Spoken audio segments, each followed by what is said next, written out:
একটা ট্যাঙ্কে হাই স্টকে হাই ডেন্সিটি যখন মাছ চাষ হয় তখন দেখুন জল ওয়াশ করা হয়, নতুন জল দেওয়া হয়, পুরনো জল বের করানো হয়। এইভাবে কিন্তু হাই ডেন্সিটিতে মাছ চাষ করা হয়।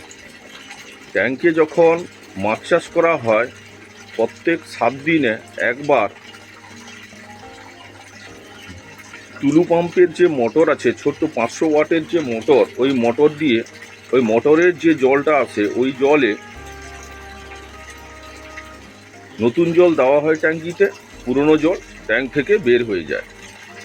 দেখুন আউটলেটটা দেখুন, জল কিভাবে নতুন জল ট্যাঙ্কে যাচ্ছে আর ট্যাঙ্ক থেকে পুরনো জল এই আউটলেট থেকে বেরোচ্ছে।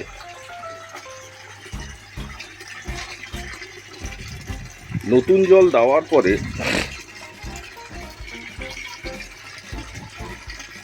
চুন আর পটাশ ট্যাঙ্কে করতে হবে। এইভাবে আমি কিন্তু ট্যাঙ্কে প্রতিনিয়ত করি। প্রত্যেক 1 সপ্তাহে 7 দিনে আমি 500 ওয়াটের মোটর দিয়ে যে জল আসে মাটির নিচ থেকে, ওই জল আমি ট্যাঙ্কে দিই প্রায় 12 ঘন্টা, আর পুরনো জলটা আমি এই আউটলেট দিয়ে বের করে দিই। এতে কিন্তু আমি ভালো রেজাল্ট পাই এবং জলও পরিষ্কৃত থাকে। দেখুন ট্যাঙ্কের এই যে দুটো আউটলেট দেওয়া আছে, ভালো করে দেখুন। এই ট্যাঙ্কের এটা 60 থেকে 80,000 লিটার ক্যাপাসিটি জলের উচ্চতা অনুযায়ী রাখা হয়। আমি একটা পুরনো শুকনো ট্যাঙ্ক দেখালাম, এটা রেনু পড়বে, রেনু দেওয়া হবে। এই ট্যাঙ্কটা কাজ চলছে রেনু দেওয়ার জন্য, নতুন রেনু ফেলা হবে। এবার 35 ফুট লম্বা এই ট্যাঙ্ক, তাই আমার দুটো আউটলেট দেওয়া আছে। এই দুটো আউটলেট দিয়ে আমার কিন্তু জল, নিচের জলটা বাইরে বেরিয়ে যায়, নতুন জলটা আবার ট্যাঙ্কে ফেলা হয় ওপর থেকে।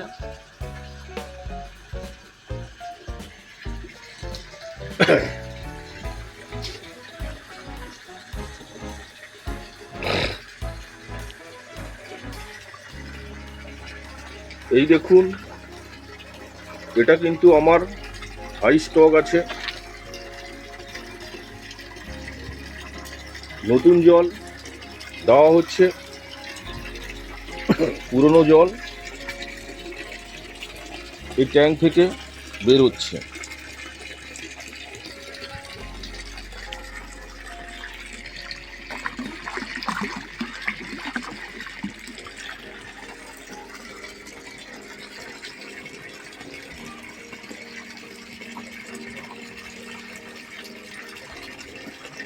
এই জলটা আমার দীর্ঘ প্রায় 1 মাস এই একটাই জলে মাছ আছে। আমি তাই নতুন জল প্রায় 12 ঘন্টা দিলাম, আর পুরনো জলটা আমি এইভাবে আমার ট্যাঙ্কের যে আউটলেট আছে এই আউটলেট দিয়ে একা বের হয়ে যায়। এইভাবে কিন্তু আমি ট্যাঙ্কে জলটা কালচার করি। নতুন জল 10 থেকে 12 ঘন্টা 500 ওয়াটের মোটর, যে 500 ওয়াটের মোটরের যে পরিমাণ জল এই ট্যাঙ্কে আমার দেওয়া হয়। আবার ট্যাঙ্ক থেকে যে দুটো আউটলেট আছে ওই আউটলেট দিয়ে আমার কিন্তু এইভাবে পাইপ দেওয়া আছে। এই আউটলেট দিয়ে আমার জল, আমি পুরনো জলটা আমি বের করে দিচ্ছি। এই পুরনো জলটা আমার আরেকটা ট্যাঙ্কে, যেটা মাদার মাছ আছে, ওই ট্যাঙ্কে আমার চলে যাচ্ছে।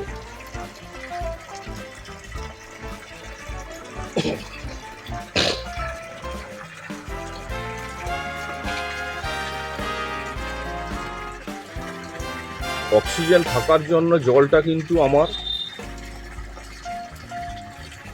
খুব তাড়াতাড়ি ট্যাঙ্কের সাথে অ্যাডজাস্ট হয়ে যাচ্ছে। আর নতুন জল দেওয়ার পরে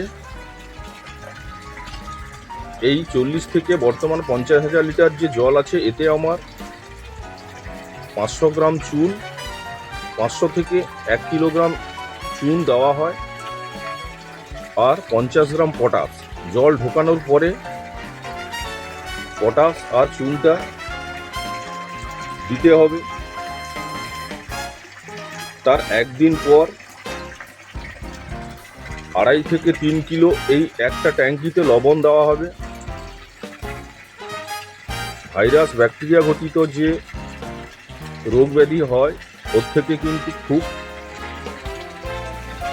ভালো রেজাল্ট পাওয়া যায়। তাই চুন পটাশ করার পরে লবণ করা হয়। প্রত্যেক 30 দিনে একবার জিওলাইট করা হয়। দেখুন, আমি আজ এই ট্যাঙ্কের আউটলেটটা দেখাচ্ছি, কিভাবে জল, নতুন জল আমার ট্যাঙ্কে দেওয়া হচ্ছে, পুরনো জল আমার এই আউটলেট দিয়ে বেরিয়ে যাচ্ছে। তাই আমি এই ভিডিওটা করলাম। এতে কিন্তু আমি খুব ভালো রেজাল্ট পাই এবং মাছের খুব দ্রুত বৃদ্ধি হয়।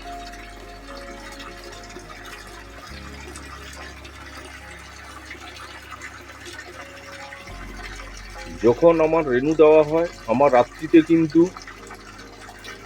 প্রত্যেক দিন রেনু দেওয়া থেকে শুরু করে ওই দিন থেকে আমার নতুন এইভাবে জল দেওয়া হয়, আবার পুরনো জল বের করে দেওয়া হয়।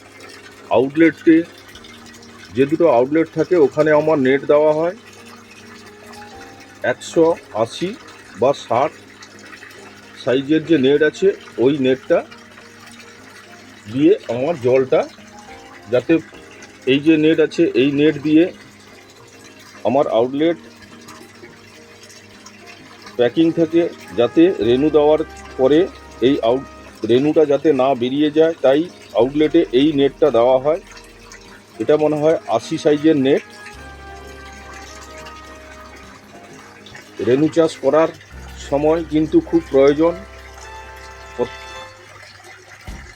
বাইরে থেকে জল দিতেই হবে।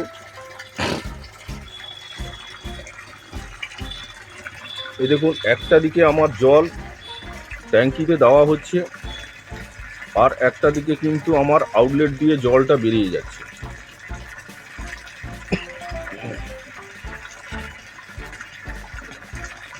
এতে আমার মাছও খুব ভালো থাকে এবং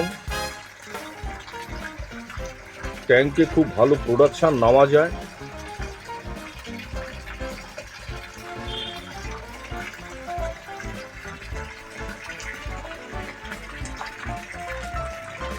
আজকে আমি এই আউটলেট সিস্টেমটা দেখালাম, কিভাবে ট্যাঙ্কের নিচের যে জলটা, নোংরা জলটা বেরিয়ে যাচ্ছে, আবার ওপর থেকে নতুন জল দেওয়া হচ্ছে। পুরো সিস্টেমটা দেখুন। প্রত্যেকটা ট্যাঙ্ক থেকে আমার এইভাবে আউটলেট কানেকশন করা আছে। এই দেখুন, এই ট্যাঙ্কের দুটো করে আউটলেট দেওয়া আছে।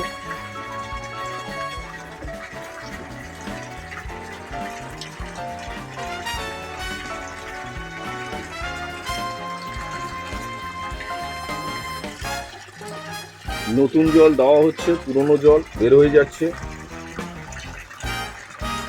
রেনু চাষ করার সময় কিন্তু এই নতুন জল প্রায় 15 থেকে 1 মাস 6 থেকে 8 ঘন্টা 12 ঘন্টা দিতে হবে প্রত্যেক দিন রাত্রিতে, এবং পরিষ্কৃত জল দিতে হবে। জল যদি কালচার হয়ে থাকে আরও ভালো, কালচার জল দিলে খুব ভালো রেজাল্ট পাওয়া যায়।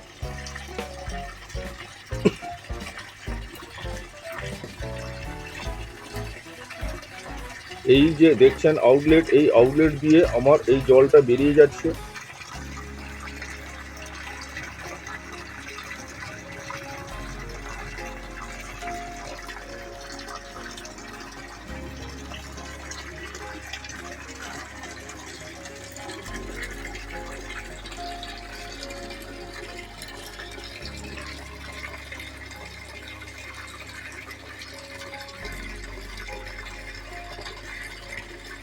ভিডিওটি ভালো লাগলে শেয়ার করবেন, লাইক করবেন।